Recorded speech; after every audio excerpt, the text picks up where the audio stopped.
नमस्कार श्रोते हो, आपण सर्व कुशल मंगल आहात अशी मी आशा करतो. आज आपण ऐकणार आहोत पद्मपुराणातील कथा गणेश कार्तिकेय जन्म व तारकासूर वध. विवाहानंतर भगवान शंकर पार्वतीसह रमणीय उद्याने वने यातून विहार करू लागले. देवीबद्दल त्यांच्या मनात अनुराग निर्माण झाला. एके दिवशी गिरिजेने सुगंधित तेलचूर्ण उटणे आपल्या अंगास लावले. स्नान करताना त्यांचा जो मळ निघाला त्याच्या एक पुरुषाची आकृती त्याने बनवली. त्याचे मुख हत्तीसारखे होते. पण खेळ करता करता उमाने त्याला गंगेच्या पाण्यात सोडून दिले आणि गंगा पार्वतीस आपली सखी मानत होती. गंगेत पडताच तो पुरुष विशालकाय बनला. पार्वतीने त्याला पुत्र म्हणून हाक मारली. गंगेनेही पुत्र म्हणून त्याला संबोधन केले. देवांनी गांगेय म्हणून त्याला संबोधित केले. अशा प्रकारे हा गजानन देवांच्याकडून प्रथम पूजिला गेला.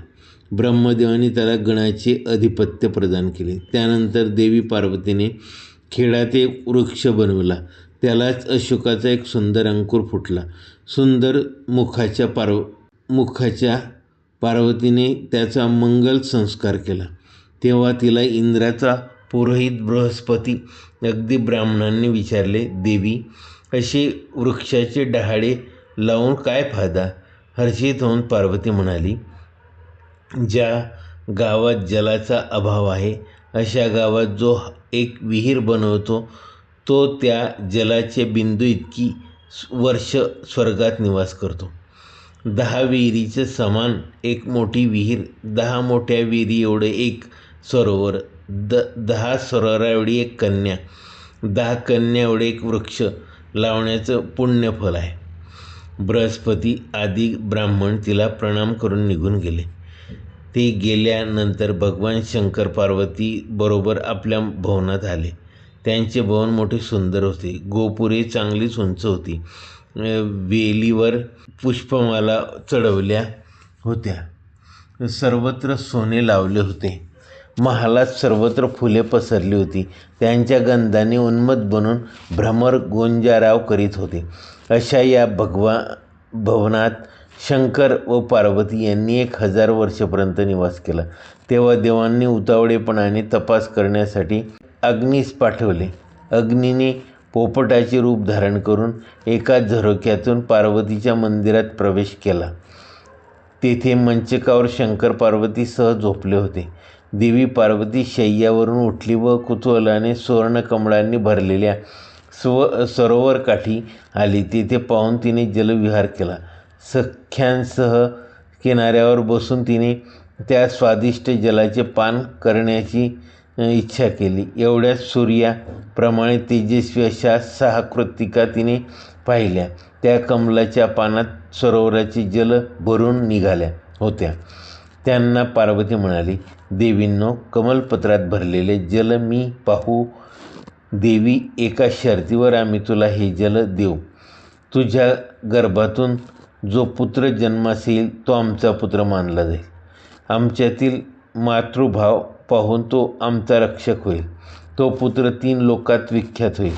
पार्वतीने सर्व कबूल केल्यावर तिला कमलपत्रातील जल मिळाले. त्यांच्यासह तिनेही ते जल पिऊन टाकले. तेव्हा रोग शोक नाहीसा करणारे हे अद्भुत बालक पार्वतीच्या शरीरातून बाहेर आले. त्याचे शरीर सूर्याप्रमाणे प्रकाशित होते. त्याने आपल्या हातात शक्ती, शूल व अंकुश धारण केले होते. अग्नीप्रमाणे ते बालक तेजस्वी होते. सुवर्णाच्या समान गोऱ्या रंगाचे ते बालक कुत्सित दैत्यांना मारणारे असल्याचे त्याला कुमार हे नाव पडले.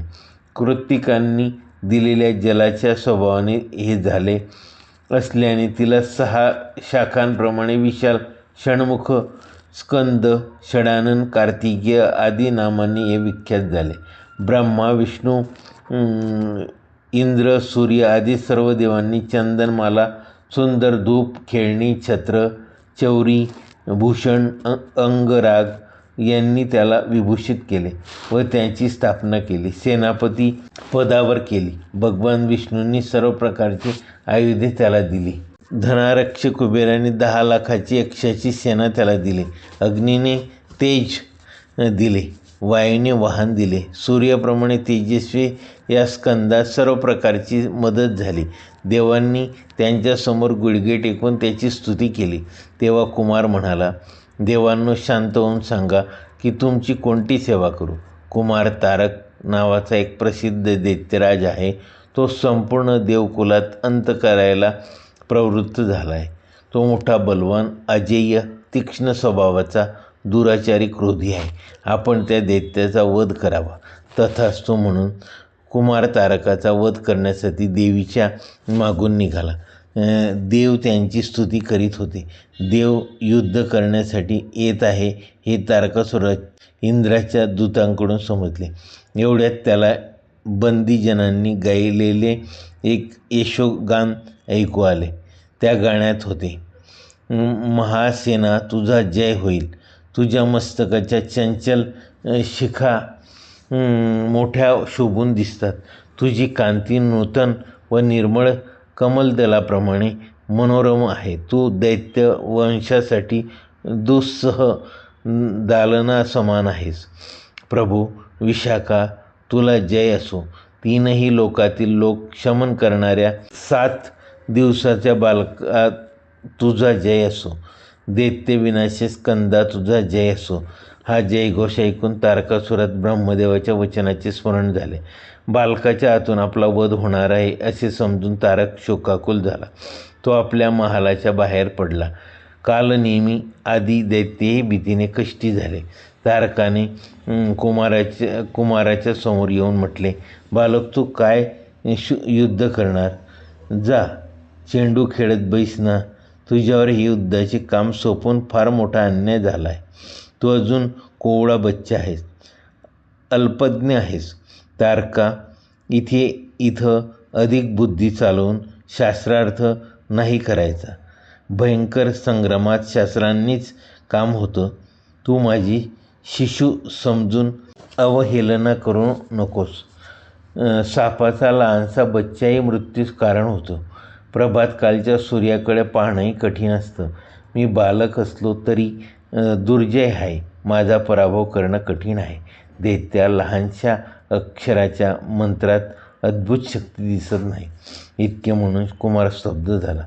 तेव्हा दैत्याच्या त्याच्यावर मृदू लाचा एक प्रहार केला. पण कुमाराने अमोघ चक्राच्या साह्याने त्या भयंकर शस्त्राचा नाश केला. त्यानंतर कार्तिकेयावर असुरांनी भिंदी पाल चालवून पाहिले, पण कुमाराने ते आपल्या हातात पकडून त्याचा वेग बंद केला. कार्तिकेने आपल्या गदेचा प्रहार तारकावर केला तेव्हा तो भोवळ येऊन पडला. हे बालक दुर्जय असल्याचे दैत्यांना जाणवले. आपला अंतकाळ जवळ आला असल्याचे असुरांनी मानले. काल नेहमी आधी असुर कुमाराच्या मारण्यासाठी प्रवृत्त झाले, पण त्यांचेही काही चालत नाही. कार्तिकेयने या सर्वांचा पराभव केला. आसपास भयभीत होऊन दैत्य पळू लागले. किन्नरगण विजयाचे गीत गाऊ लागले. तेव्हा तारकासुराने तो आपला उपहास मानून रागाने आपल्या गदेने तो कार्तिकेयास मारू लागला. त्याने आपले बाण कार्तिकेयाच्या वाहनावर मयुरावरही सोडले. आपला मयूर रक्ताने माखलेला पाहून कार्तिकेयने सुवर्णभूषित निर्मल शक्ती हातात घेतली व दानवराज तारकास तो म्हणाला, खोटी बुद्धी धारण करणारे दैत्या, आता मरणासाठी सिद्ध हो. मी आता या शक्तीनं तुझा प्राण घेणार आहे. असे म्हणून कुमाराने असुरावर प्रहार केला. शक्तीचा प्रहार तारकाच्या छातीवर झाला. तारकासुर निष्प्राण होऊन जमिनीवर पडला. सर्वांचे दुःख दूर झाले. देवतांनी कार्तिकेयात जय जयकार केला. कार्तिकीची ही कथा जे वाचतील, सांगतील त्यांचे आयुष्य वाढेल. जे सौभाग्यशाली, श्रीसंपन्न, कांतिमान, सुंदर बनून त्यांची सर्व दुःखे दूर होतील. माझी पद्मपुराणातील गणेश व कार्तिकेय जन्म व तारकासुर वध कथा शांतपूर्वक ऐकल्याबद्दल धन्यवाद.